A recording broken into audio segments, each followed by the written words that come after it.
म्हणून मी एवढंच सांगेन, आपण सर्वांनी येत्या 15 तारखेला धनुष्य बाणासमोर बटन दाबून आपल्या चारही उमेदवारांना विजयी करायचे।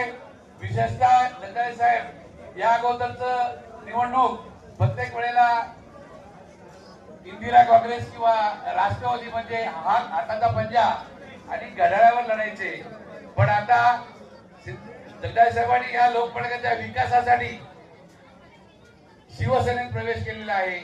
शिवसेनेत ते काम करतायत, शिवसेनेचे ते नेते झालेले आहेत, शिवसेनेचे सन्माननीय विभागाचे नेते झालेले आहेत। आपण सगळ्यांनी एकच लक्ष ठेवायचं आहे, 15 तारखेला सकाळी 7:30 वाजता धनुष्यबाण चिन्ह असेल, धनुष्यबाण 4 चिन्ह असतील, म्हणजे मशीन असतील 3 आणि त्याच्यामध्ये 4 चिन्ह असेल, तिथे धनुष्यबाण दिसेल, तिथे आपण बटन दाबून जगदाळे साहेब आणि आपलं तिन्ही उमेदवार चांगल्या प्रकारे निवडून येतील याची काळजी घ्या।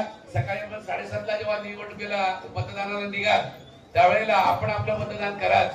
त्याचप्रमाणे आपला जो शेजारी आहे, आपले काही नातेवाईक असतील, आपले मित्रमंडळी असतील, याच्या सगळ्यांना